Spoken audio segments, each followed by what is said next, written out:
ഞാൻ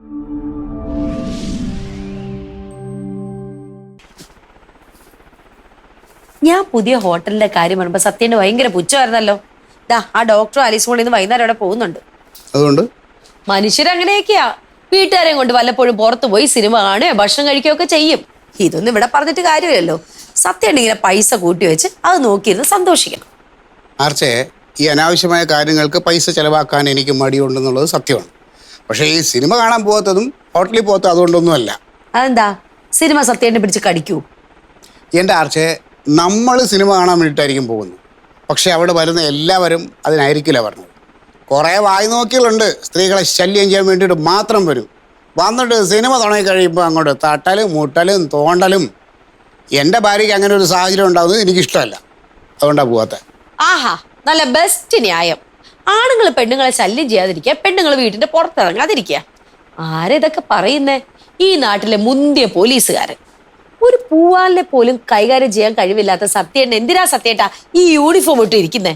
എൻ്റെ ആർച്ചേ, ഒരു അസുഖം വന്നിട്ട് ചികിത്സിക്കുന്നതിനേക്കാളും നല്ലത് അത് വരാതെ നോക്കുന്നതാണ്. മനസ്സിലായോ? ഒരു പ്രശ്നം ഉണ്ടാവുന്നതിനേക്കാൾ നല്ലത് ഉണ്ടാകാതിരിക്കാൻ നോക്കുന്നതാണ് നല്ലതെന്ന്. സിനിമയുടെ കാര്യം പോട്ടെ, പുറത്തുപോയി ഭക്ഷണം കഴിച്ചാൽ എന്താ കുഴപ്പം?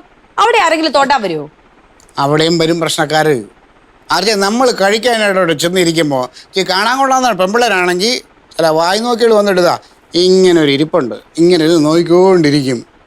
ഓ, എന്തിനും നമ്മൾ അതിനൊക്കെ നിന്ന് കൊടുക്കണേ? നമ്മളെ കയ്യിരിക്കുന്ന കാശും കൊടുത്ത് അതിന് പോകേണ്ട വല്ല കാര്യമുണ്ടോ? ഇവിടെ ആകുമ്പോൾ നമുക്ക് സ്വസ്ഥമായിട്ട് ഒരു ശല്യവും ഇല്ലാതെ സമാധാനമായിട്ടൊന്ന് ഭക്ഷണം ആസ്വദിച്ച് കഴിക്കാം. അവിടെ പോയി അതുപോലെ ആസ്വദിക്കാൻ പറ്റില്ല. കുറച്ച് കാശ് ചെലവാക്കുന്ന ഒഴിവാക്കാൻ എന്തൊക്കെ ന്യായങ്ങളാ സത്യേട്ടൻ പറയുന്നേ? കഷ്ടമാട്ടോ. ആർച്ചേ, ഇനി ഇതൊന്നുമല്ല, വേറൊരു വലിയ പ്രശ്നമുണ്ട്. നമ്മൾ ഭക്ഷണം കഴിക്കാനായിട്ട് ഹോട്ടലിൽ ചെന്നിരിക്കുമ്പോൾ മുമ്പിൽ ആരെങ്കിലും വന്നിരുന്നിട്ട് ഒന്ന് കൊതി വിട്ടാണ്ടല്ലോ, തീർന്ന് നമ്മുടെ വയറ്റിൻ്റെ കാര്യം തീർന്ന്. എന്തിനു വെറുതെ നമ്മുടെ ആരോഗ്യം കളയണേ?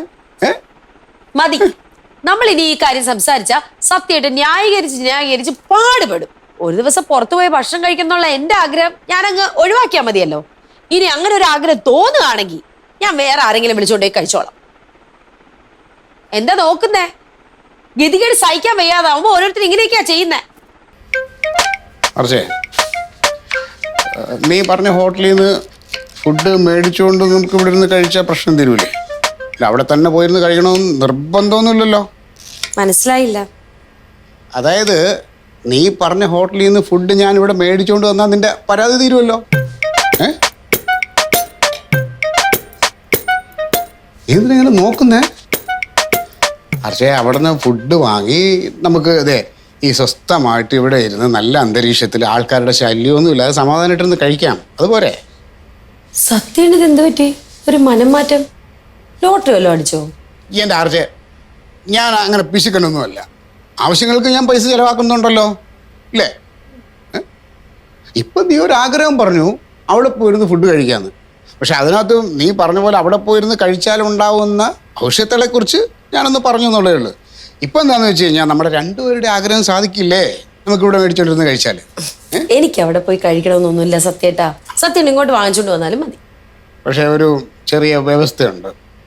ഈ ഇടയ്ക്കിടയ്ക്ക് എന്നെ പിഷ്കാന്ന് വിളിക്കണില്ലേ, വിളിക്കരുത്. ഇല്ല, പിഷ്കാന്ന് വിളിക്കില്ലാന്ന്. പിന്നെ എല്ലാവരോടും ഒന്ന് പറയണം, ഞാൻ ആവശ്യത്തിന് പൈസയൊക്കെ ചെലവാക്കണ ഒരാളാണ് കേട്ടോ. പറയൂ മാത്രമല്ല വേണി പത്രത്തിലും കൊടുക്കാം. സത്യേട്ടാ, ഞാൻ സത്യേനോട് എന്തെങ്കിലുമൊക്കെ വിളിച്ച് പറയുന്നല്ലാതെ പുറത്തിറങ്ങി ആരോടും ഒന്നും പറയാറില്ല. അങ്ങനെ പറഞ്ഞ അതിന്റെ നാണക്കേട് ആർക്കാ? എനിക്കല്ലേ. പിന്നെ ആ പവിത്രൻ, അവൻ നമ്മുടെ കുടുംബത്തിലൊരു അംഗത്തെ പോലെയല്ലേ. അപ്പൊ അങ്ങനെയാണെങ്കിലേ പവിത്രൻ നാളെ വരുമ്പോ അവനോട് പറയണം ഞാൻ ഹോട്ടലിൽ നിന്ന് ഫുഡെല്ലാം മേടിച്ചോണ്ട് വന്നത് കേട്ടാ. അത് നാളെ ആക്കുന്ന എന്തിനാ? ഇപ്പൊ തന്നെ ഫോൺ ചെയ്ത് പറയാലോ. പക്ഷേ സത്യേട്ടാ, എനിക്കൊരു സംശയം.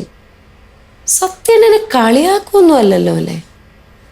SI സത്യപാലന് ഒരു വാക്കേ ഉള്ളൂ, അത് പറഞ്ഞതായിരിക്കും. സത്യേട്ടൻ വന്നോ? സത്യൻ എന്താ വരാൻ വൈകുന്നത് ഞാൻ ഇപ്പൊ ആലോചിച്ചേ ഉള്ളൂ. ഹോട്ടലിലെ ഭക്ഷണം വേണമെന്ന് പറഞ്ഞിട്ട് നീയല്ലേ വാശി പിടിച്ചത്? എന്തൊരു തിരക്കാർച്ച അവിടെ. എനിക്ക് തോന്നുന്നു ഈ പ്രദേശത്തെ മുഴുവൻ ആണുങ്ങളും ആ കടയിലുണ്ട്. ഒരുത്തന്റെ വീട്ടിൽ ഇപ്പൊ ഒന്നും ഉണ്ടാക്കലൊന്നും ഇല്ലെന്ന് തോന്നുന്നു. ഞാൻ അപ്പോഴേ സത്യേട്ടനോട് പറഞ്ഞില്ലേ അവിടുത്തെ ഫുഡ് അടിപൊളിയാണെന്ന്. രുചി കൂടുന്നോറും ആളും കൂടും. ആള് മാത്രമല്ല കാശിന് കുറച്ച് കൂടുതലാ. ഓരോ സാധനങ്ങൾക്കൊക്കെ എന്താ വിലയെന്നറിയാമോ മാർച്ചേ? യുവമാരെങ്ങനെ പോയാലും നല്ല കാശുണ്ടാക്കണുണ്ടാവും. അവിടെ നിന്ന് ഒരു നേരത്തെ ഭക്ഷണം വാങ്ങിച്ച് കഴിക്കുന്നത് 2 ദിവസത്തെ ശമ്പളം മാറ്റി വയ്ക്കണം നമ്മൾ. അതങ്ങനെയല്ലേ സത്യേട്ടാ? രുചി കൂടുന്തോറും ഡിമാൻഡ് കൂടും, ഡിമാൻഡ് കൂടുന്തോറും പൈസയും കൂടും. പൈസ കൊടുത്താൽ എന്താ, നല്ല രുചിയുള്ള ഭക്ഷണം കഴിച്ചുകൂടെ? അത് നേരാ. നീ ഉണ്ടാക്കുന്ന ഭക്ഷണത്തിന്റെ രുചി വെച്ച് നോക്കുമ്പോൾ ഇച്ചിരി പൈസ കൂടിയാലും കുഴപ്പമില്ല. ഇനി ഈ മാസം ഇങ്ങനെ ഒരു ആവശ്യം പറയരുത്. ഇനി ചെലവാക്കാൻ എൻ്റെ പൈസ ഇല്ല. ഈ വർഷം ആദ്യമായിട്ടില്ല ഇങ്ങനെ ഒരു ചെലവ്. ഇനി അടുത്ത വർഷം ചെലവാക്കിയാൽ മതി. എന്തൊക്കെ വാങ്ങിച്ചു? അത് മോളൊരു ടിഫിൻ ബോക്സ് വേണമെന്ന് പറഞ്ഞില്ലേ, അത് ബിസ്ക്കറ്റാ കുഞ്ഞിന്. അത് തക്കാളി, അത് കടല, പച്ചമുളക്. നീ രാവിലെ പറഞ്ഞ എല്ലാ സാധനവും മേടിച്ചിട്ടുണ്ട്. ഫുഡ് ഇല്ലല്ലോ. ഫുഡ് വാങ്ങിയില്ലേ? വാങ്ങിയല്ലോ, അതുകൊണ്ടല്ലേ ഇത്രയും താമസിച്ചത്. എന്നിട്ട് ഇതിലൊന്നും കാണുന്നില്ലല്ലോ. ഇതിനകത്തുണ്ടെന്ന് ആര് പറഞ്ഞു? നമുക്കുള്ള ഫുഡൊക്കെ ഞാൻ മേടിച്ചാർച്ചേ. നമുക്കുള്ള ഫുഡാണ് ഇതിനകത്തുണ്ട്. നല്ല പരിപ്പട. പരിപ്പോടെയാ? പരിപ്പട എന്താ ഫുഡല്ലേ എൻ്റെ ആർച്ച്? എന്തൊരു വിലയാണ്. നമ്മുടെ സ്റ്റേഷൻ്റെ അടുത്ത് ആ മധുവിൻ്റെ കടയിൽ ഒരു പരിപ്പ് കടയ്ക്ക് 8 രൂപ, അങ്ങനെ അറ്റം 10 രൂപയുള്ളൂ എല്ലായിടത്തും.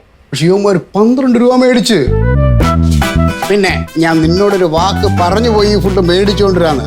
അതുകൊണ്ടാണ് ഇത്രയും പൈസയും കൊടുത്ത് ഇത്രയും സമയം അവിടെ നിന്ന് മേടിച്ചുകൊണ്ട് വന്നത്.